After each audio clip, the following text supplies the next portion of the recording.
السلام علیکم and good evening, میں ہوں مہر بخاری۔ مخصوص نشستوں کا تعین نہ ہونے پر صدر مملکت کی جانب سے سمری واپس، مگر اسپیکر نے قومی اسمبلی کا اجلاس 29 فروری کو طلب کر لیا۔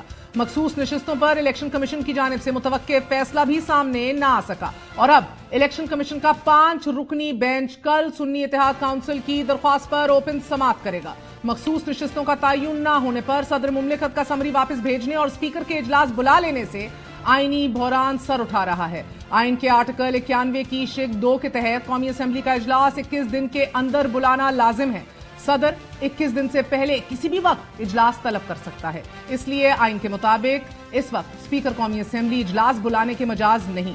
اگر 28 فروری تک اجلاس نہ بلایا جاتا تو پھر آئین اپنا راستہ خود تلاش کر لیتا، لیکن صدر مملکت عارف علوی نے سمری مسترد کر کے واپس بھیج دی ہے اور یہ اعتراض اٹھا دیا ہے کہ اجلاس بلانے سے پہلے خواتین اور اقلیتوں کی مخصوص نشستوں کو مکمل کیا جائے۔ صدر کے سمری مسترد کر دینے اور اسپیکر کے اجلاس بلا لینے کے بعد ایوان صدر اور پارلیمان کے درمیان تنازع سر اٹھا رہا ہے۔ منتخب اراکین اسمبلی صدر مملکت کے اس اقدام کو کسی سازش کا شاخسانہ قرار دے رہے ہیں۔ صدر عارف علوی نے اپنے آئینی فرائض سے دستبردار ہوتے ہوئے پھر ایک ایسا عمل اختیار کیا ہے جس سے ان کی عہدے کی ساکھ پر افسوسناک ایک ضرب پڑ رہا ہے۔ وہ آئین شکنی کے کیوں مرتب ہونے چاہتے ہیں؟ صدر صاحب جمہوریت کو نقصان پہنچانے کے لیے وہ پی ٹی آئی کے ورکر بنے ہوئے ہیں۔ ایوان صدر اس وقت سازشوں کا ایک گڑھ بنا ہوا ہے، عہدے کا ناجائز اور غلط استعمال کیا ہے، اس پہ باقاعدہ ایک تحقیقاتی کمیٹی بنائی جائے اور میں ایوان پہ اس پہ بات کروں گا۔ ایوان زیری میں سنی اتحاد کونسل کے علاوہ تمام جماعتوں کو مخصوص نشستیں الاٹ ہو چکی ہیں۔ 6 رکنی حکومتی اتحاد کو مخصوص نشستوں کی الاٹمنٹ کے بعد 207 کا عدد مل چکا ہے۔ مسلم لیگ نون کے 75 منتخب اراکین کے بعد 9 آزاد اراکین کی شمولیت کے بعد نشستوں کی تعداد 84 ہو گئی ہے اور 20 مخصوص نشستوں اور 4 اقلیتی نشستوں کے ساتھ پاکستان مسلم لیگ نون ایوان میں 108 نشستوں کے ساتھ اکثریتی پارٹی بن کر سامنے آ گئی ہے۔ پاکستان پیپلز پارٹی کو 54 سیٹوں پر 12 خواتین کی مخصوص نشستیں اور 2 اقلیتی نشستیں مل چکی ہیں، جس کے بعد پیپلز پارٹی کی 68 تک سیٹیں جا پہنچی ہیں۔ اسی طرح ایم کیو ایم کو 17 جنرل نشستوں پر 4 خواتین اور 1 اقلیتی نشست مل چکی ہے۔ مسلم لیگ کاف کی 3 منتخب 1 آزاد کے بعد خواتین کی 1 مخصوص نشست دے دی گئی ہے۔ 8 آزاد اراکین کسی جماعت میں شامل نہیں ہوئے، مگر تحریک انصاف کے آزاد اراکین کی سنی اتحاد کونسل میں شمولیت کے بعد 81 نشستیں ہونے کے باوجود تاحال ایز وی اسپیک مخصوص نشستیں نہیں مل پائیں۔ اسی طرح پنجاب میں بھی سنی اتحاد کونسل کی 107 نشستیں ہیں، لیکن وہاں بھی مخصوص نشستیں نہ ملنے پر پنجاب اسمبلی کا نہ صرف اجلاس ہو گیا بلکہ وزیر اعلیٰ پنجاب کا انتخاب بھی ہو چکا ہے اور مریم نواز شریف صاحبہ نے حلف بھی اٹھا لیا ہے۔ سنی اتحاد کونسل نے پنجاب اسمبلی کی آج کی کارروائی کو بھی غیر آئینی قرار دیتے ہوئے اجلاس کا بائیکاٹ کیا۔ قومی اسمبلی میں بھی ابھی تک سنی اتحاد کونسل کو مخصوص نشستیں نہ دینے پر پہلا اعتراض یہ سامنے آ رہا ہے کہ سنی اتحاد کونسل نے الیکشن کمیشن میں مخصوص نشستوں کی فہرست جمع ہی نہیں کرائی۔ دوسرا اعتراض یہ سامنے آ رہا ہے کہ سنی اتحاد کونسل نے انتخابات میں کسی اسمبلی کا الیکشن نہیں لڑا۔ سنی اتحاد کونسل کا ایک امیدوار آزاد حیثیت میں الیکشن لڑا ہے، بحیثیت جماعت سنی اتحاد کونسل نے الیکشن میں حصہ ہی نہیں لیا۔ مگر قانونی ماہرین کا بہرحال یہ ماننا ہے کہ بلوچستان عوامی پارٹی نے بحیثیت پارٹی الیکشن میں حصہ نہیں لیا، پارٹی انتخابات کے بعد وجود میں لائی گئی اور کل الیکشن کا 5 رکنی بینچ سنی اتحاد کونسل کو ممکنہ طور پر 27 ریزرو سیٹس پر اوپن سماعت کرے گا۔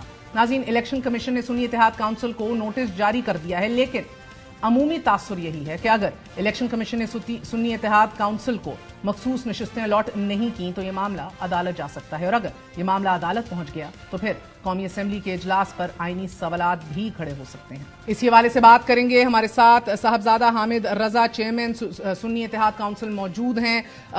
حامد رضا صاحب، بہت بہت شکریہ ساتھ دینے کا۔ سر، سنی اتحاد کونسل میں شمولیت کے بعد 81 نشستیں ہونے کے باوجود تاحال مخصوص نشستیں آپ کو نہیں مل پائیں، آپ کے نزدیک یہ کیوں اتنی ڈیلے کیا جا رہا ہے الیکشن کمیشن کی جانب سے؟ کیا یہ اتنا پیچیدہ قانونی معاملہ ہے یا یہ سیاسی نوعیت اختیار کر گیا ہے؟ بسم اللہ الرحمن الرحیم۔ مہر بی بی، میں یہ سمجھتا ہوں کہ یہ قطعاً کوئی پیچیدہ معاملہ نہیں تھا اور جیسے بھی آپ نے اپنے انٹرو میں بھی بیان کیا، جتنا میں سن سکا، اس حوالے سے 2 پریسیڈنٹس ہمارے پاس موجود ہیں ماضی میں، ایک پنجاب کے حوالہ سے اور ایک کے پی کے حوالہ سے، کہ وہاں پر بھی نئے شیڈیول کے ساتھ مخصوص سیٹیں جو ہیں وہ الاٹ کی گئیں۔ ہم نہیں سمجھتے کہ اس کے اندر کوئی ایسی چیز تھی کہ اس کے اوپر آپ کو اوپن ہیئرنگ کی ضرورت محسوس ہو اور آپ اس کے اوپر ایک وہ 5 رکنی سماعت کے لیے کمیٹی بنا دیں یا نوٹس کر دیں، اس معاملے کو لنگر کیا جائے. دیکھیں اس میں ایک چیز اور مد نظر رکھیے گا، چونکہ آپ کے علم ہے کہ سینٹ کے الیکشنز بھی اگلے 10-15 دن کے اندر ہیں، اور اگر یہ مخصوص سیٹیں نیشنل کی، پنجاب کی اور KPK کی اور سندھ کی ہمیں نہیں ملتی تو ہماری اپنی کیلکولیشن کے مطابق سینٹ کے اندر ہماری 7 سیٹیں کم ہوتی ہیں. اگر ہمیں ریزرو سیٹس اس وقت الاٹ کر دی جاتی ہے، مخصوص سیٹیں ہمیں الاٹ کر دی جاتی ہیں، تو اس کی سچویشن کے اندر بھی پاکستان تحریک انصاف جو ہے وہ ایوان کی سب سے بڑی پارٹی موجود رہے گی، ایوان بالا کی، سینٹ کی. لیکن اگر یہ 7 سیٹیں نہیں ملتی تو ہم وہ عددی اکثریت کو کھو سکتے ہیں. تو ان چیزوں کو بھی مد نظر رکھیے گا کہ اس کے پیچھے قانونی چیزوں سے زیادہ میرا خیال ہے کہ سیاسی موٹیوز ہیں اور اسی کی بنیاد پر اسے ڈیلے کیا جا رہا ہے. سر مگر اعتراض صرف آپ کے آزاد الیکشن کنٹیسٹ کرنے پہ نہیں ہے، مگر یہ بھی کہ آپ نے لسٹ ہی نہیں دی جب نامینیشن فائل ہو رہی تھی، تو لسٹ کا نہ ہونا بھی ایک بہت بڑا مسئلہ یا قانونی پہلو اختیار کر گیا. اچھا میرے بھی اس کے اندر 2 چیزیں ہیں. پہلی چیز اگر آپ کو یاد ہو کہ جب MMA بنی تھی پرویز مشرف صاحب کے دور کے اندر، تو وہ ایک مختلف رجسٹرڈ پولیٹیکل پارٹیز کا ایک الائنس تھا، اور اس الائنس نے MMA کے پلیٹ فارم کے اوپر اپنی ایک ہی لسٹ سبمٹ کروائی تھی مخصوص نشستوں کے لیے، خواتین اور اقلیتوں کے لیے. ہم بھی 7 سال سے مجلس وحدت مسلمین، سنی اتحاد کونسل اور پاکستان تحریک انصاف ایک اتحاد کی صورت میں موجود ہیں. ہم نے 2018 کا الیکشن بھی ایز این ایلائی لڑا تھا. جب اس مرتبہ انتخابات کا مرحلہ آیا تو یہ ڈیسائیڈ ہوا کہ پنجاب کے اندر سنی اتحاد کونسل MWM پاکستان تحریک انصاف کے انتخابی نشان بلے کے اوپر کنٹیسٹ کریں گے اور ہم اتحادی جماعتوں کے طور کے اوپر انتخابات میں حصہ لیں گے. تو وہ جو لسٹ اس وقت جمع کروائی گئی تھی پاکستان تحریک انصاف کی طرف سے، وہ صرف پاکستان تحریک انصاف کی لسٹ نہیں تھی، وہ مجلس وحدت کی لسٹ بھی تھی، وہ سنی اتحاد کونسل کی لسٹ بھی تھی. تو ہمارا تو مطالبہ یہ ہے کہ ہماری اسی لسٹ کو کنسیڈر کرنا چاہیے. اچھا اگر آپ دوسرے ٹیکنیکل پوائنٹ کی طرف آئیں، وہ یہ ہے کہ اب 81 کے قریب قومی اسمبلی کے اندر اراکین نے شمولیت اختیار کر لی. 109 پنجاب میں آ گئے، 9 KP میں آ گئے، 80+ جو ہیں وہ ہمارے 80+ KP میں آ گئے، 9 سندھ میں آ گئے. اب جب ان لوگوں نے شمولیت اختیار کر لی تو اس کے اندر 2 چیزیں ہیں. اول تو یہ آئین یہ کہتا ہے کہ آپ اگر کوئی انڈیپینڈنٹ کسی جماعت کو جوائن کرتا ہے تو آپ کو اس کو اتنی مخصوص نشستیں پرووائڈ کرنی ہیں. آگے ہیں رولز اینڈ پروسیجر کہ اس کے لیے آپ نے لسٹ جمع کروانی تھی، نہیں کروانی تھی. آپ نے آئین کی روح کے مطابق چلنا ہے یا آپ نے رولز اینڈ پروسیجر کے مطابق چلنا ہے. اگر ہم رولز اینڈ پروسیجر کی بھی بات کریں تو جن 2 پریسیڈنٹس کی میں نے بات کی ہے، KPK کی 2018 کی اور پنجاب کی اقلیتی نشستوں کی 2018 کی، ان دونوں صورتوں کے اندر بھی کوئی لسٹ جمع نہیں کروائی گئی تھی. اور الیکشن کمیشن آف پاک، اگر آپ کہیں گی تو میں آپ کو وہ جو فیصلہ ہے ہائی کورٹ کا وہ بھی میں آپ کو فارورڈ کر دوں گا، اس میں آپ کے پاس ہوگا شاید. اس کے اندر بھی اجازت دی گئی تھی کہ آپ اپنی نئی لسٹ جمع کروائیں اور نیا شیڈیول دیا گیا تھا. تو یہی ہمارا مطالبہ ہے کہ اس وقت اگر باپ پارٹی کے لیے یہ ہو سکتا ہے اور پنجاب کے اندر اقلیتی نشستوں کے لیے یہ نیا شیڈیول جاری کیا جا سکتا ہے اور نشستیں مل سکتی ہیں، تو اب ایسا کیوں نہیں ہو سکتا؟ اور سر دیکھیں یہ اب تو کل فیصلہ ہوگا، اوپن سماعت ہوگی، 5 رکنی بینچ الیکشن کمیشن میں بیٹھ رہا ہے. کل امید یہی ہے کہ اس کا فیصلہ ہو جائے، اونٹ کس کروٹ بیٹھ جائے. لیکن یہ فیصلہ نہ ہونے سے بھی، جس طرح آپ نے بوائیکاٹ کیا پنجاب اسمبلی کا بھی، اور ابھی بھی صدر مملکت خط لکھنے کو تیار نہیں ہے کہ اجلاس بلا لیا جائے، the fact of the matter is کہ حکومتی اتحاد کے پاس تو اتنا نمبر تگڑا موجود ہے کہ آپ کو ریزرو سیٹس مل بھی جائیں تو وہ میجورٹی میں ہے تمام تر PMLN، PPP، MQM، تمام جماعتیں ملا کر. دیکھیں ایک تو میں پنجاب کی سچویشن کلیئر کر دوں. پنجاب میں ہم نے جو آج بائیکاٹ کیا تھا وہ صرف ایک مختصر وقت کے لیے تھا، اور اس کی بنیادی وجہ یہ تھی کہ ہم اپنا احتجاج رجسٹرڈ کروانا چاہتے تھے کہ پنجاب کے اندر فارم 45 کے تحت ہمارے پاس 90 حلقوں کے وہ مستند فارم 45 100% موجود ہیں جہاں پر ہماری سیٹوں کو ہروایا گیا ہے، اور دوسرا ہماری مخصوص نشستیں الاٹ نہیں کی گئی. ہم بائیکاٹ کے بعد دوبارہ ایوان کی کارروائی کا حصہ بننا چاہ رہے تھے، لیکن ماشاءاللہ چونکہ مریم بی بی اختلاف رائے اور ان چیزوں کی قائل نہیں ہے، وہ اپنے خلاف کو بات نہیں سن سکتی. ہم تھوڑی دیر کے لیے ہمارے اراکین باہر گئے دھرنا دینے کے لیے، اور جب انہوں نے واپس آنا چاہا تو اس وقت گیٹ بند کر دیے گئے. انہوں نے تو کہا کہ مجھے اچھا لگتا کہ بینچ پہ لوگ بیٹھے ہوتے اور اس میں اختلاف ادھر موجود ہوتی اور ایک اپنا احتجاج ادھر ریکارڈ کرتی. میں تو یہ چاہتی ہوں، انہوں نے کہا میرے دروازے اور دل ہر ایک کے لیے کھلے ہیں. یہ بالکل ویسے ہی چاہتی تھیں جیسے ان کے آنے کے اوپر آج سے 3 روز پہلے جب وہ ایوان میں داخل ہوئیں تو وہ as a leader of the opposition داخل ہوئیں. جس طریقے سے اپوزیشن کا استقبال نعروں کے ساتھ کیا گیا اور گالیوں کے ساتھ کیا گیا, اصل میں نا وہ دکھاتی, اور مجھے یہ کہنے میں قطعاً کوئی دو آر نہیں ہے کہ میں نے محترمہ میں ہمیشہ آپ کو پتا ہے میری بیوی میں بلو دا بیلٹ کبھی میں نے بات نہیں کی, اور خواتین کے حوالہ سے اسپیشلی میں ان کا احترام کرتا ہوں اور میں انہیں ہمیشہ مریم بی بی کہہ کے بلاتا ہوں, لیکن جو حقیقت ہے وہ اس چیز سے نہیں بدل سکتی کہ وہ کہتی کچھ اور ہیں, کرتی کچھ اور ہیں. اور پاکستان کے اندر اگر منافقانہ سیاست کے اندر گزشتہ 10 سال کے اندر کسی کردار کو آپ نے دیکھنا ہے تو اس کے اندر مریم صاحبہ کا جو کردار ہے وہ صف اول کا ہے, اور وہ ہاتھی کے دانت کھانے کے اور دکھانے کے اور ان کا یہ طرز عمل ہے. ان میں اتنی برداشت ہی نہیں ہے کہ وہ اپنے مخالف کی کو میاں اسلم اقبال کو کیوں روکا گیا؟ ہمارا چیف منسٹر کا کینڈیڈیٹ تھا, پنجاب اسمبلی کے ہر گیٹ کے اوپر ایک ایس پی کی ڈیوٹی لگی ہوئی تھی. ہم 9 گھنٹے کوشش کرتے رہے کہ کسی طریقے سے میاں اسلم اقبال کو انٹر کروا دیں, صرف اس لیے کہ وہ آؤٹ سٹینڈنگ ڈیبیٹر ہے اور وہ فیکٹس اینڈ فگر کے ساتھ ان کی دجیاں اڑا کے رکھ دے گا. اس خوف کی بنیاد کے اوپر میاں اسلم اقبال کو وہاں پر پیش نہیں ہونے دیا گیا, اور ہمیں الٹیمیٹلی اپنا کینڈیڈیٹ بھی چینج کرنا پڑا, رانا آفتاب صاحب کو لانا پڑا. آج بھی خدشہ یہ تھا کہ جب یہ باہر سے جانے کے بعد واپس آئیں گے تو وہ یہ اسمبلی کے اندر نعرے بازی کریں گے یا اسمبلی کے اندر اپنا احتجاج رجسٹرڈ کروائیں گے, وہ سننے کے لیے وہ تیار نہیں تھی, جس کی وجہ سے یہ طرز عمل انہوں نے اختیار کیا کہ انہوں نے خود ہی دروازے بند کروا کے تو ہمیں کہہ دیا جی ہم بیک آؤٹ کر گئے ہیں, ہم اندر آنا چاہ رہے تھے, اندر ہی نہیں آنے دیا گیا. سر یہ اب آپ ملک احمد خان صاحب اچھے آدمی ہیں, آپ ان کو لکھ بھی سکتے ہیں اس حوالے سے, اسپیکر کے منصب پر وہ آ چکے ہیں, لیکن ایک اور اہم معاملہ اوپر کا یہ ہے کہ صدر عارف علوی صاحب کو 5 دن پہلے وزارت پارلیمانی امور نے سمری بھیجی, لیکن صدر نے وزیر اعظم کی ایڈوائس کے جو کہ پابند ہیں اس کے باوجود عارف علوی صاحب نے یہ مسترد کر دیا. ایسے یہ رکھنا کیوں ڈل رہا ہے آپ کے نزدیک؟ صدر کا یہ کہنا کہ ایوان ابھی مکمل نہیں ہے, کچھ مخصوص نشستوں کا فیصلہ ہونا باقی ہے جو کہ وہ اگر آپ کو مل بھی جائیں the number game doesn't change. رضا ربانی صاحب کے مطابق تو ایوان صدر آرٹیکل 91 کی کھلم کھلا خلاف ورزی کر رہا ہے, آئین شکنی کی بات کرنی ہے پیپلز پارٹی. تو اچھا دیکھیں, میں ایک تو ملک احمد خان صاحب شریف آدمی ہیں اور میرے دل میں ان کے لیے احترام ہے, لیکن اس مرتبہ ان کا سٹیٹس بھی ڈسپیوٹڈ اس لیے ہے کہ وہ فارم 45 کے مطابق نہیں آئے, وہ فارم 47 کے مطابق آئے ہیں. That's the first thing. مجھے نہیں پتا کہ وہ ہمارے لکھے ہوئے کو کتنا درخور اعتنا سمجھیں گے. دوسری بات جو آ گئی رضا ربانی صاحب کی, میں کچھ عرصہ نہیں, آج سے چند سال پہلے تک میں ان کا بڑا احترام کرتا تھا اور بڑا انہیں ڈیموکریٹک پرسنالٹی سمجھتا تھا, اور میں یہ سمجھتا تھا کہ ان کے اندر اتنی ہمت ہے کہ وہ ان ڈیموکریٹک ڈیسیزنز کے اوپر اپنی پارٹی کے فیصلوں کو اوپنلی اپوز کر سکیں یا اس کے خلاف کھڑے ہو سکیں, لیکن انہوں نے بھی ایک چھوٹے آدمی ہونے کا تاثر اپنا ڈیولپ کروایا کہ صرف اپنی ایک سینٹ کی سیٹ بچانے کے لیے ہر وہ کام جو غیر آئینی تھا, مثلاً جس وقت فوجی عدالتوں کی بات ہو رہی تھی, جس وقت گزشتہ آرمی چیف کی ایکسٹینشن کی بات ہو رہی تھی, ہم نے ان کے احتجاج کو HR کے اندر ڈالنا تھا. ان کے اندر اگر اتنی اخلاقی جرت ہوتی تو وہ ریزائن کر کے سینٹ سے باہر چلے جاتے.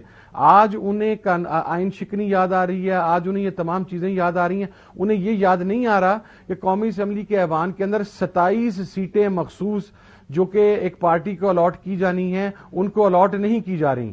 کیا یہ آئین شکنی نہیں کی جا رہی؟ آئین نے یہ رائٹ ہمیں نہیں دیا کہ ہم ان 27 سیٹوں کا کلیم کر سکے. یہ چیز تو انہیں نظر نہیں آ رہی. تو وہ جو چیز ان کو سوٹ کرتی ہے وہاں پر وہ مجبوراً احتجاج کر دیتے ہیں, جو چیز انہیں سوٹ نہیں کرتی وہاں پر وہ بڑے ایک مرد مجاہد کی صورت کے اندر, کو جمہوریت کے چیمپئن کی صورت کے اندر ہمارے سامنے آ جاتے ہیں. تو میں نہیں سمجھتا کہ ان کی بات کو سر مگر اب صدر کی طرف سے ایڈوائس مسترد کرنے کے بعد ہم آئیں گے پارلیمنٹ میں بیٹھیں گے. حامد رضا صاحب, اب یہ صدر کا یہ مسترد کرنے کے بعد اب قانونی راستہ کیا عدالت سے ہی نکلے گا یا پھر صدر اجلاس نہیں بھی بلاتے تو آپ کے مطابق 29 فروری کو قومی اسمبلی کا اجلاس جو ہے وہ ہر صورت ہو جائے گا؟ نہیں, ہمیں جو اولین ابھی تھوڑی دیر پہلے مجھے تو جو رائے دی گئی ہے وکلاء کی طرف سے اور میری پاکستان تحریک انصاف کی قیادت سے بھی ابھی بات ہوئی ہے, کم از کم اسپیکر صاحب کے پاس یہ اختیار نہیں ہے اور ہم اس کے لیے ہو سکتا ہے ابھی ہم فیصلہ کر رہے ہیں, ہو سکتا ہے کہ ہم کل صبح عدالت کا دروازہ بھی کھٹکھٹائیں کہ صدر صاحب جو بات کر رہے ہیں وہ صحیح ہے اور اسپیکر صاحب یہ اجلاس نہیں بلا سکتے. باقی دیکھیں, وہ پنجابی میں کہتے ہیں, پنجابی میں کیا کہتے ہیں, جس کی لاٹھی اس کی بھینس بھائی جان, جو آپ کرنا چاہتے ہیں آپ کر لیں. آپ دیکھیں مہر بی بی, ہمارے پاس 60+ کانسٹیچوئنسیز ہیں نیشنل اسمبلی کی جہاں پر ہمارے فارم 45 100% کمپلیٹ ہیں. ہمارے کیسز کو ٹریبیونل میں فارورڈ کر دیا گیا، اور آج لودرا والی سیٹ جو ہم نے جیتی ہوئی تھی جہاں پر فارم 45 47 49 سارا کچھ کر کے وہاں پر عبدالرحمان کانجو صاحب کو ری کاؤنٹنگ کے اندر 1200 ووٹوں سے جتا دیا گیا. ہمیں تو یہ اجازت بھی نہیں دی جا رہی کہ ہم اپنے ووٹوں کی فیس ادا کر کے 10 روپیہ فی ووٹ کی فیس ادا کر کے ہم ان کا فرانزک کروا لیں. ہم چاہتے ہیں تمام فارم 45 7 9 50 70 80 سب فارمز کو چھوڑیں، اب لعنت بھیجیں ان پہ. آپ نے جن سیٹوں کے اوپر نون لیگ کے کینڈیڈیٹ کامیاب کیے ہیں ان سیٹوں کے اوپر آپ ہمیں یہ آئینی استحقاق ہے، ہم ان حلقوں کے اندر فیس جمع کروانے کے لیے تیار ہیں. فی ووٹ 10 روپیہ ہم وہ فیس دیتے ہیں، ہمیں وہ انگوٹھے فرانزک کروا دیں کہ وہ وہاں کے ووٹرز موجود ہیں، ہم ریزلٹ تسلیم کر لیں گے. ہمارا تو فرانزک کا حق قبول نہیں. چیئرمین سنی اتحاد کونسل. ناظرین، آئینی ماہرین کے مطابق صدر کے سمری پر دستخط نہ کرنے سے قومی اسمبلی کے اجلاس میں طلبی میں کوئی رکاوٹ نہیں آئی. He has till the 29th to call a session before that, but اگر وہ یہ نہیں کرتے تو 29 کو آٹومیٹکلی سیشن جو ہے وہ آ جائے ہوگا. پہلے بھی انہوں نے شہباز شریف صاحب کا حلف نہیں لیا تھا، اس کو بھی ایک مدعا بنایا جا رہا ہے. وہ صدر پاکستان ہیں، ایسا تاثر بارہا نہیں جانا چاہیے کہ ایک مخصوص جماعت کے وہ صدر ہیں، لیکن ان کی آن میرٹ بات بھارا اپنی ضرور درست ہے. الیکشن کمیشن اتنی لے تو لال سے کام کیوں لے رہا ہے؟ I mean one deadline after another has been missed by this election commission of Pakistan. کوئی سوال کرنے کو نہیں ہے. ایک چھوٹا سا وقفہ لیتے ہیں، we'll be right back.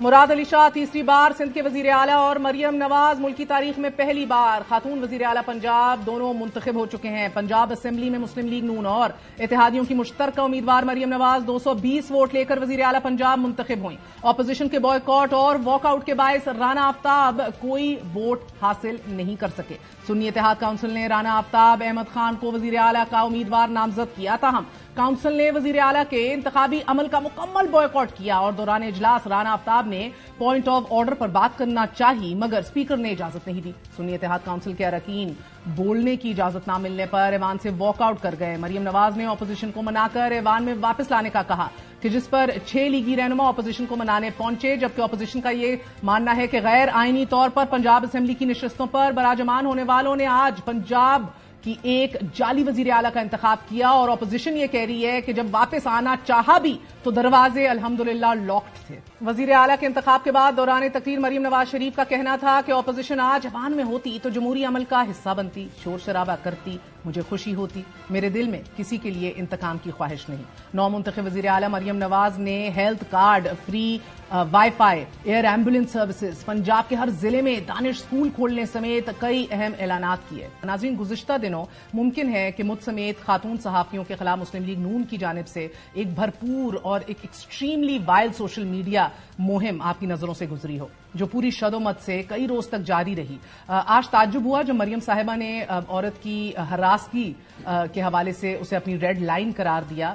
گو کہ ماضی میں غیر سیاسی خواتین کے حوالے سے بھی مریم صاحبہ جو ہیں وہ خود بات کرتی رہی ہیں، وہ کسی کی بیٹیاں ہوں، زوجہ ہوں. ریڈ لائن ہے.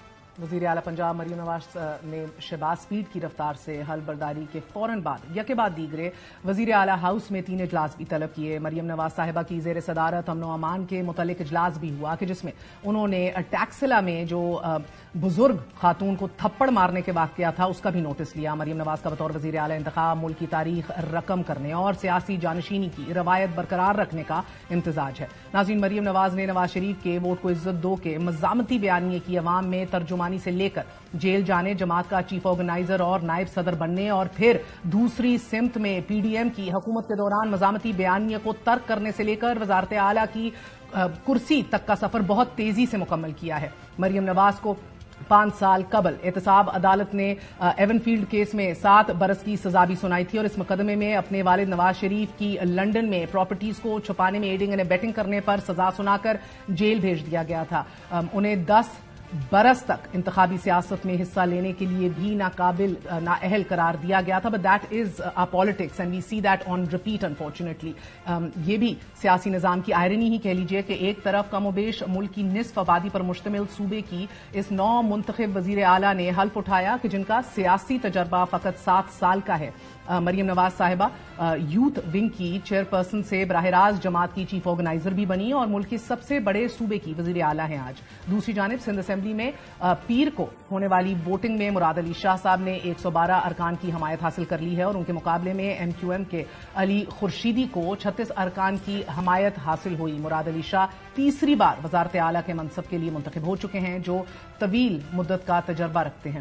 وزیر اعلیٰ سندھ مراد علی شاہ کا یہ کہنا ہے کہ کوشش ہوگی کہ اس بار کوتاہیاں نہ دہرائی جائیں اور ہمیں بھی انتخابی نتائج کے اوپر بڑے ریزرویشنز اور اعتراضات ہیں لیکن قانونی رستہ اپنایا جائے گا. مریم صاحبہ کا بطور وزیر اعلیٰ انتخاب ایک سیاسی جوئے کے مترادف ہے. مریم نواز شریف کو تگڑی اپوزیشن کا سامنا ہوگا. انہیں پارٹی اور سیاست دونوں کی ساکھ کو بھی بچانا ہے. ایک چھوٹا سا وقفہ لیتے ہیں. وقفے کے بعد سینئر صحافی یشفین جمال اور ارشاد بھٹی صاحب سے بات کریں گے. ہمارے ساتھ رہیے گا. آج ملک کے دو بڑے صوبوں پنجاب اور سندھ میں وزیر اعلیٰ کا انتخاب ہو چکا. بدقسمتی سے دونوں ایوانوں میں اپوزیشن بینچ خالی رہے. سندھ اسمبلی میں 9 آزاد امیدوار اور جماعت اسلامی کے ایک رکن نے ووٹنگ میں حصہ نہیں لیا اور پنجاب اسمبلی میں بھی اپوزیشن واک آؤٹ کر گئی تو واپس آنا چاہا تو دروازے لاک کر دیے گئے. یہ ہمارے نظام کا المیہ. جمہوریت اپنے پیروں پر چلنے لگ بھی جائے تو ساکھ لڑکھڑانے لگتی ہے جو کئی سوال کھڑے کر دیتی ہے. ایسا ایوان کہ جہاں اپوزیشن کو مینڈیٹ پر ہی کڑا اعتراض ہو وہ 5 سال کی مدت کیسے پوری کرے گا. بات کرتے ہیں. ہمارے ساتھ سینئر صحافی یشفین جمال اور ارشاد بھٹی صاحب موجود ہیں. آپ دونوں کا بہت بہت شکریہ. اگر آپ اجازت دیں خواتین سے سٹارٹ کروں. یشفین بہت بہت شکریہ ساتھ دینے کا. فرمائیے گا کہ مریم نواز کا یہ کہنا ہے کہ اپوزیشن آج ایوان میں ہوتی تو جمہوری عمل کا حصہ بنتی, شور شرابہ کرتی, انہیں خوشی ہوتی. انہوں نے کہا کہ ان کے دل کسی کے لیے انتقام کی خواہش دل میں نہیں ہے. مریم نواز صاحبہ نے یہ بھی کہا کہ میرا دفتر جو ہے اور دل جو ہے اس کے دروازے ہر وقت اپوزیشن کے لیے کھلے ہوں گے. آپ کو لگتا ہے کہ اشد ضرورت تھی امن کے اس نوٹ کے اوپر آغاز کرنے کی؟ جی بہت شکریہ مہر آپ کا. بالکل درست آپ کہہ رہی ہیں. جب تقریر نہیں ہوئی تھی, الیکشن نہیں ہوا تھا, آج صبح سے جتنی بھی ڈسکشن ہو رہی تھی, آپ سوشل میڈیا پر جا کر دیکھیں, آپ مین اسٹریم میڈیا پر جا کر دیکھیں, تو یہی کہا جا رہا تھا یا ایک توقع کہہ سکتے ہیں کہ کی جا رہی تھی کہ مریم صاحبہ جو پہلی گفتگو کریں گی اس کے اندر شاید وہ اس طرح کی کوئی بات کریں جس سے یہ ظاہر ہو کہ وہ جو کہتی ہیں کہ انہوں نے پرسنل لیول کے اوپر بہت کچھ فیس کیا ہے, انہیں پولیٹیکل وکٹمائزیشن کا سامنا کرنا پڑا ہے, تو شاید وہ اس کا کوئی نہ کوئی ایسا ریفلیکشن ضرور دیں گی اپنی تقریر کے اندر جس سے یہ لگے گا کہ جو جن کو وہ اپنا سیاسی دشمن سمجھتی ہیں یا سمجھتی ہیں کہ جنہوں نے ان کو اس طریقے سے پولیٹیکلی کارنر کیا, ان کے لیے شاید ان کے حق میں وہ بہت اچھی ثابت نہ ہوں یا وہ کوئی ایسی انتقامی گفتگو کریں گی. لیکن آئی تھنک کہ اس بات کے اوپر تو کم سے کم ان کو ضرور اپریشیٹ کرنا بنتا ہے کہ ایک اچھی تقریر تھی. تقریر کی حد تک اگر بات کریں تو انہوں نے جو یہ کہا کہ جمہوریت کا حسن ہے اگر وہ یہاں پر ہو کر اکارڈنگ ٹو یو, آپ کو بھی اتفاق ہے بھٹی صاحب؟ ایک تقریر ایک انوگریٹنگ تقریر کے حوالے سے it hit all the right spots. دیکھیے خدا کے لیے یہ اپنے سیاستدانوں کو جب ہم دیکھتے ہیں تو لگتا ہے تقریری مقابلوں میں آئے ہیں. خیالی پلاؤ عملی طور پر کچھ نہیں, ہوائی باتیں عملی طور پر کچھ نہیں, اور یہ ملک منشوروں, تقریروں, دعووں, وعدوں, نعروں کا قبرستان ہے. مجھے 2 بڑی حیرت انگیز طور پہ ان کی اس تقریر میں, ایک کرپشن میری ریڈ لائن ہے. اب میں اس میں Hudaibiya, Al Azizia, flag ship, Avenfield, T T scandal, Ramzan sugar mill, Chaudhry sugar mill, قطری خاٹ, trust deed, Calibri fund, Supreme Court جعل سازی اور میری بیرون ملک کے اندرون ملک کوئی جائیداد نہیں, سب چھوڑ دیں. دوسرا, یہ کیا اس پہ بات کرنی ہے, اس پہ تو ہنسی آتی ہے. دوسرا, خواتین میری ریڈ لائن ہے. اب میں Jemima Khan, Aisha, Bushra be be کو تو چھوڑیں, وہ تو شاید خواتین ان کی نظر میں نہیں, وہ تو مخالف کی خواتین. اچھی بات, اچھا لگا یہ سن کر, اللہ کرے ایسا ہو. مگر 2 سوال ہیں. پہلا سوال, یہ خواتین جو ان کی ریڈ لائن ہے یہ صرف مسلم لیگ اور اتحادیوں کی خواتین ہے کہ ساری خواتین ہیں؟ دوسرا, یہ اچانک خواتین ریڈ لائن کیسے ہو گئی؟ ان کے ہوتے ہوئے تحریک انصاف کی خواتین ان کے اپنے میڈیا سیل نے گھنونی کردار کشی کی. ان کے ہوتے ہوئے خواتین نے آنسو گئے, تشدد, مار کٹائی, پھینٹیاں سہتی رہیں. ان کے ہوتے ہوئے خواتین کی چادر 4 دیواری پامال ہوئی. ان کے ہوتے ہوئے خواتین کی حوالے سے بات بیڈ روموں تک پہنچی. ان کے ہوتے ہوئے خواتین جیلوں اور حوالاتوں میں ہیں. اور ان کے ہوتے ہوئے ابھی چند دن پہلے جو صحافی خواتین کی جو منظم طریقے سے بلو دا بیلٹ کردار کشی ہوئی ہے, اس میں مجھے بتائیے اس وقت مریم اس وقت نہیں, صرف میرا سوال یہ کہ اس وقت یہی مریم نواز صاحبہ تھیں کہ اس خواتین جب ریڈ لائن ہو, کرپشن ریڈ لائن ہو, تو اس کے لیے اقتدار میں آنا ضروری ہوتا ہے. کہ اقتدار سے پہلے بھی بندے کا وہی کریکٹر ہوتا ہے, وہی طرز عمل ہوتا ہے جو اقتدار کے بعد ہوتا ہے. یہ یشوین جو بھٹی صاحب بات کر رہے ہیں, گزشتہ دنوں نون لیگ کی جانب سے سوشل میڈیا پہ ایک مہم خواتین صحافیوں کے خلاف, میرے اگینسٹ بھی, آپ کے اگینسٹ بھی, اور بھی بڑی خواتین ہیں, ہر حد عبور کر دی گئی. آپ کو تعجب ہوا آج جب مریم صاحبہ نے عورت کی ہراسگی کو اپنی ریڈ لائن قرار دیا؟ جی بالکل, میں اپنا پہلا کامنٹ پورا کر لیتی تو میں بھٹی صاحب سے ویسے اگری کرتی ہوں جو یہ کہہ رہے ہیں. تقاریر کی حد تک یہ اچھی باتیں ہوتی ہیں, عمل کا تو خیر اب انہیں موقع ملے گا تو دیکھیں گے. لیکن یہ جو خواتین والی بات ہے, مجھے اس پہ ضرور 2 منٹ دیجیے گا, کیونکہ پاکستان تحریک انصاف کی سوشل میڈیا بریگیڈ, اس کو لے کر ہم ہمیشہ یہ بات کرتے رہے کہ وہ ایک سرٹن لائن کراس کرتے ہیں جب وہ ٹرول کرتے ہیں, جب وہ سوشل میڈیا پر اختلاف کرتے ہیں. بلکہ آپ کو یاد ہوگا کہ ہم نے ان کے دور میں ایک پورا پیپر بھی نکالا تھا خواتین صحافیوں نے. ہمارے معاشرے کی جو بدقسمتی ہے وہ یہ ہے کہ خواتین کو ٹارگٹ کرنا, ان کی کیریکٹر اساسینیشن کرنا آسان ترین کام ہے. ان کو ڈیفینسو کے اوپر لے کر جانا اور یہ کوشش کرنا کہ اتنا ڈیفینسو پر لے جائیں کہ یہ کل کو آپ پر تنقید کرنا بند کر دیں, سوچے بھی نہ اس بارے میں, بہت آسان کام ہے. اور مجھے لگتا ہے کہ نون لیگ کے دوستوں کو بھی کسی نے یہ کہہ دیا جب ہم ان پہ تنقید کرتے ہیں نا کہ سوشل میڈیا پر آپ کی پریزنس نہیں ہے, پاکستان تحریک انصاف جو ہے وہ لائٹ ایئرز اہیڈ ہے آپ سے when it comes to digital media. تو مجھے لگتا ہے کہ انہوں نے اس کا یہ مطلب لے لیا کہ آپ جائیں اور جا کے خواتین کو, صحافیوں کو ان جنرل جو آپ سے تنقید کرتا ہے اس کو گالیاں نکالیں, اس کی کردار کشی کریں, اس کے بارے میں ایسی ایسی غلیظ لفظ گفتگو کریں کہ جو یہاں پہ دہرائی بھی نہیں جا سکتی ہے. میرے لیے بہت حیران کن تھا, کیونکہ ابھی آپ نے جو بات کی نا, آپ نے بلکہ ایک شارٹ بھی چلایا بشرا بی بی سے ریلیٹڈ مریم نواز شریف صاحبہ کا. مجھے لگتا ہے کہ بشرا بی بی تو بہت ہی زیادہ ایک ایسا اسپاٹ ہے کہ اگر ان کے حق میں کوئی آپ بات کر دیں تو پھر تو وہ آپ کو بالکل نہیں بخشتے. اور میرے ساتھ بھی خیر یہی ہوا, کیونکہ میں نے انہی کے حوالے سے اپنے ایک پروگرام میں گفتگو کرتے ہوئے کہا جی کہ مانیکا صاحب کی غیرت 5 سال پہلے کہاں تھی, اب کیوں جوش مارا ہے اس نے, انہیں شرم آنی چاہیے. بس وہ ایک میرا جملہ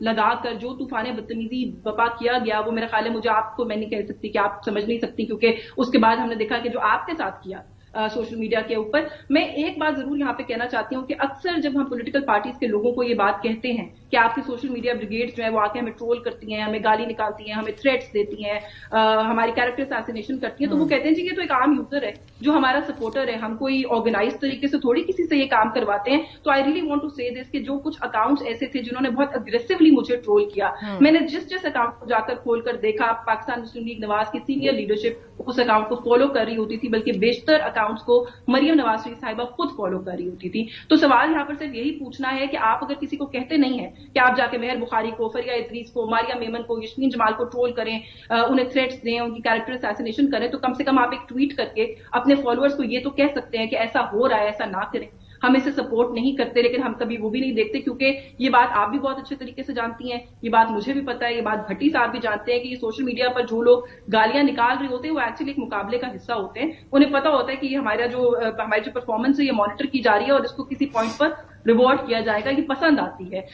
یہ بات میں یا آپ نہیں کہہ رہے کہ نون لیگ کا سوشل میڈیا جو ہے وہ ایک عجیب و غریب قسم کی ٹرولنگ کیمپین کے اوپر تھا پچھلے دنوں میں. یہ بات کل خواجہ سعد رفیق صاحب نے خود کہی ہے, اگر آپ نے سنا ہو, انہوں نے کہا جی کہ ہمارا digital media P T I کے ڈیجیٹل میڈیا کی طرح بہیو کرنے لگ گیا اور عورتوں کے ساتھ بدتمیزی کر رہا ہے. سو یہ ریڈ لائن ہر اس عورت کے لیے عبور ہو سکتی ہے بھٹی صاحب کے جو مریم صاحبہ سے پی ایم ایل این سے اختلاف کریں. ہم نے یشوین نے صحیح کہا, پی ٹی آئی کی ٹرولنگ اس پہ ہم لوگوں نے پورا خط نکالا. میں تب بھی کہتی تھی ہر جماعت کرتی ہے, مگر میری کچھ کالیگز کہتی تھی نہیں جی یہ صرف پی ٹی آئی کرتی ہے, ہر جماعت کرتی ہے, آل آف دیم. ہاتھ صاف کرنا بڑا آسان ہے, مگر یہ جو خواتین کی ریڈ لائن ہے یہ اپنے سے اختلاف کرنے والوں پہ لاگو نہیں ہوتا, کیونکہ ہم تو ادھر بیٹھ کے ہر ایک کی پالیسی سے اختلاف کرتے ہیں نا. نہیں, میرا خیال ہے نہیں ہوگا. اچھا, نہیں ہوگا, مجھے ایسا نہیں لگتا. کوئی زیادہ امید نہ باندھے. نہیں, آپ دیکھ لیں کیا یعنی ان لوگوں سے کیا امید باندھے. اچھا, یوتھ پہ فوکس کرنے کا بھی مریم صاحبہ نے کہا. مریم صاحبہ نوجوان نسل جس کا ووٹ آج عمران خان کے پاس ہے, اس کو قائل کرنے میں یا متاثر کرنے میں ہو جائیں گی کامیاب؟ دیکھیے, یہ جس طرح شہباز سپیڈ, شہباز گورننس اور شہباز شریف کا آخری چانس ہے, آخری موقع ہے ان کے لیے, اسی طرح مریم نواز کا پہلا اور آخری چانس ہے, اور مسلم لیگ نون کا پنجاب میں پہلا اور آخری چانس ہے. مسلم لیگ نون کے بارے میں جو لوگ گلی محلوں میں اس الیکشن کے بعد جو ان کی حال ہوا ہے کہ جس میں آپ نواز شریف صاحب کی لاہور والی سیٹ مشکوک ہو جائے, فارم 45 کہتے ہیں کھل جائے تو ہو سکتا ہے وہ ہار جائیں, فارم 45 کھل جائے تو ہو سکتا ہے 17, 21 یا 30 سیٹوں سے زیادہ نہ ہو, تو یہ ان کے لیے آخری چانس ہے. اس میں نواز شریف صاحب کی جو اصلی اور ودیہ یوتھ ہے, وہ والی نہیں, ممی ڈیڈی فین کلب نہیں, جو جس نے الیکشن سائنس بدل دی, 76 سالہ تاریخ بدل دی, جو ممی ڈیڈی اور برگر فیملی نے, وہ نواز شریف صاحب کی اصلی اور ودیہ, اس کو یہ کوشش کریں گے. لیکن ایشو یہ ہے کہ مریم نواز صاحبہ کے کچھ 4-5 پوائنٹس ہیں. ایک تو وہ نواز شریف صاحب کی بیٹی ہیں. اس چیلنج کو انہوں نے ختم کرنا ہے کہ نہیں میں نواز شریف صاحب کی صرف بیٹی نہیں ہوں, میری اپنی حیثیت ہے. ان کو پارٹی ملی نواز شریف صاحب کی بیٹی, ان کو وزارت اعلیٰ ملی نواز شریف صاحب کی بیٹی. یہ چیلنج. دوسرا پالیٹکس پہ آج مہرت سب تو ہاں یار مجھے تو موروثی سیاست لعنت لگتی, لیکن چلو اس میں آ گیا. دوسرا تجربہ نہیں ہے, نہ تجربہ کرو. پنجاب آدھا پاکستان ہے. تیسرا سیاسی نفرت اور تقسیم ہے, اور مریم نواز اس حوالے سے جانی پہچانی جاتی ہیں. ان کا وہ ہارڈ لائنر ہے, اگریسو ہیں, انتقامی سیاست اور اس میں. اور چوتھا چوری شدہ مینڈیٹ اور ساتھ مضبوط اپوزیشن. تو اس میں اتنا بڑا پنجاب, اتنے بڑے مسائل اور اتنے بڑا چیلنج, اس میں باتیں تو سارے خوبصورت کرتے ہیں ان کے لیے. مگر ان کا ٹیم کی سلیکشن بہت غیر معمولی اہمیت کی حامل ہوگی. یو ہیو ٹو سی کہ how she chooses to surround herself with. دیکھیے دو چیزیں ہیں نا, یا ٹیم جینیس ہو یا خود جینیس ہو. خود سے تو الحمدللہ ان کو کوئی تجربہ نہیں ہے, اور اب آ گئی ٹیم, تو ٹیم کون سی والی ہوگی؟ شہباز صاحب والی, نواز شریف صاحب والی, اور ابھی تو آگے مسائل بڑے ہیں یہ اس ملک کے جو مگر آپ ابھی سپیڈ دیکھیں نا یشوین. مریم صاحبہ وزیر اعلیٰ کا حلف اٹھانے کے بعد ہی 3 اہم ترین اجلاس انہوں نے طلب کر لیے. ایک تھانے کا دورہ کیا, خاتون کے تھپڑ مارنے کا نوٹس دیا, یوتھ کے لیے بڑے بڑے اعلانات کر دیے. یہ تو شہباز سپیڈ کا مقابلہ ہے, اور اگر اس رفتار پہ چل گئی, do you think she will be able to deliver? دیکھیں یہ تو I think we will have to wait and see. یہ تو دیکھنا پڑے گا کہ کتنا ڈیلیور کرنے میں کامیاب ہوتی ہیں. لیکن آپ درست کہہ رہی ہیں, میں نے بھی جب ان کا بیک ٹو بیک دیکھا کہ وہ یہاں چلی گئی, اب وہ سرپرائز وزٹ پہ چلی گئی, تو لگا یہی کہ وہ شہباز سپیڈ کا جو کانسیپٹ ہے اس کو کہیں میچ کرنے کی کوشش کری ہے. لیکن ایک بات آپ نے جو یوتھ کے حوالے سے کہی, مجھے لگتا ہے کہ پی ایم ایل این کا مریم نواز شریف صاحب کا یوتھ کو لے کر نا پورا کا پورا جو ایک نیریٹو ہے یا پورا جو ایک آؤٹ لک ہے وہ سارا فلاڈ ہے. پی ایم ایل این جب یہ کہتی ہے کہ ہم ڈیولپمنٹ کے اوپر فوکس کرتے ہیں, ہم نے موٹر ویز کا جال بچھایا, تو وہ یہ بھول جاتے ہیں کہ جو ایک 30 سال کا انسان آج ہے جو شاید یوتھ کی کیٹیگری میں کہیں فال کرتا ہوگا, اس کے پیدا ہونے سے پہلے آپ نے وہ موٹر وے بنائی تھی, اس نے زندگی میں ہمیشہ وہ موٹر وے دیکھی ہے. اس کے لیے وہ کوئی ایسی عجوبے کی چیز نہیں ہے کہ آپ اس کو سیل کریں اور کہیں کہ یہ ہم نے آپ کو دیا ہے, بیکاز اس کے لیے تو اٹس اے گیون ہوتی ہے. سڑکیں اس ملک کے اندر ہیں, ٹویٹر بحال کر دیں, پھر وائی فائی بھی دے دیں. نہیں, اس یوتھ کو لیپ ٹاپ سے بھی غرض نہیں ہے مہر. وہ جس کا یہ کہتی ہے نا آئی پیڈ ملے گا, لیپ ٹاپ ملے گا, اس کے ہاتھ میں یہ ٹچ موبائل ہے آج, وہ بڑا تیز ہے, اس کو کوئی فرق نہیں پڑتا. اس کو ایک پرانے سلو پروسیسر والے لیپ ٹاپ میں کوئی انٹرسٹ نہیں ہے. اگر آپ کو لگتا ہے کہ آپ وہ ایک لیپ ٹاپ دیں گے تو اس سے وہ یوتھ آپ کی طرف مائل ہو جائے گی, تو میرا خیال ہے کہ وہ جو ایک پاکستان تحریک انصاف کا ایک آؤٹ لک تھا نا کہ نیشنلزم کو, پیٹریوٹزم کو آپ کے اندر اٹھانا, آپ کو اپنے ملک کے ساتھ ریلیٹ کرنا سکھانا, آپ کو یہ کہنا کہ جی آپ جو ہے وہ غلام نہیں ہے, آپ اپنی جو ہے وہ آپ ایک سیلف وہ ہے ریلائنٹ قوم ہے, آپ کی اپنی سیلف ریسپیکٹ ہونی چاہیے, وہ جو نیریٹو ہے وہ میرا خیال ہے کہ وہ چیز ہے جو ایک یوتھ کو اٹریکٹ کرتا ہے. یہ موٹر ویز اور لیپ ٹاپ سے بات نکل گئی ہے. اچھا نہیں, ایک مزے کی بات ہے کہ یہ جب ابھی نامزد ہو گئی تھی, اس کے بعد ان کا ایک اجلاس ہوا. اس اجلاس میں Imran Khan test case study تھا کہ عمران خان کیسے پاپولر ہوا, یوتھ کو کیسے اٹریکٹ کیا جا سکتا ہے, سوشل میڈیا پہ کتنا اگر وہ توجہ دے رہی ہے نہیں کتنا. لیکن اس میں امپورٹنٹ چیز یہ ہے کہ میں آپ کا گھر سے ایک ریسپی لے آؤں مٹن کڑھائی کی, لیکن اگر میرے پاس مٹن ہی نہ ہو تو کیا میں بناؤں گا اس میں اسی طرح مرچیں میں. سر الیکشن, ایک بڑی اہم بات, میرا وقت ختم ہو گیا. الیکشن ایکٹ میں 14 دنوں میں فارم 45 اپلوڈ کرنے کا کہا گیا ہے, تو ابھی بھی اپلوڈ نہیں ہوئے. کیا ہو رہا ہے سر؟ 190 کی سپیڈوں پہ لوگ حلف اٹھا رہے ہیں, حکومتیں بن رہی ہیں, نہ ریزرو سیٹیں مل رہی ہیں, نہ فارم 45 پورے اپلوڈ ہو رہے ہیں الیکشن ایکٹ کے تحت, ڈیڈ لائن پہ ڈیڈ لائن میں سو رہی ہے. کیا دیکھیے جس دن فارم 45 کھل گیا نا, نہیں اب ڈیڈ لائن تو میٹ کریں نا, جس دن وہ کھلا سو کھلا دیکھیں گے. آئینی چارہ جوئی ہر کوئی قانونی راستے ہیں اس کے, مگر آپ کتنے معصوم ہیں. آپ ہی کو پتا ہے سر, یہ اب جا کے آپ 2 صوبوں کے الیکشن پر سب کچھ ٹھیک ہو گیا تھا, مرکز کے الیکشن پر سب کچھ ٹھیک ہو گیا تھا, اسلام آباد کے بلدیاتی الیکشن پر سب کچھ ٹھیک ہو, کراچی کے بلدیاتی الیکشن پر سب کچھ ٹھیک ہو گیا تھا. یہ فارم 45 فارم 47 کا جھگڑا کب پڑا, اور اگر جھگڑا پڑا تو اپلوڈ کرنے کے لیے پڑا تھا. اللہ جنت نصیب کرے. یہ تو فاطمہ جناح صاحبہ کے ٹائم سے یہ چل رہا ہے آپ کا جھگڑا. تھوڑا سا اور پہلے چلے جائیں. اچھا, مریم صاحبہ کا بہت اہم ترین سیاسی ٹیسٹ کیس ہے یہ, ان کا launch as chief minister of Punjab. بہرحال اسی دعا کے ساتھ کہ تمام تر بلند دعوے جو کیے ہیں, she does rise up to this, اور سلیکٹو عزت نہ ہو لوگوں کی, سلیکٹو انصاف کی بات نہ ہو, سلیکٹو جمہوریت اور اصول جو ہیں وہ نہ ہمیں دیکھنے کو ملے. آج کے لیے اجازت دیجیے. Good night. اللہ حافظ.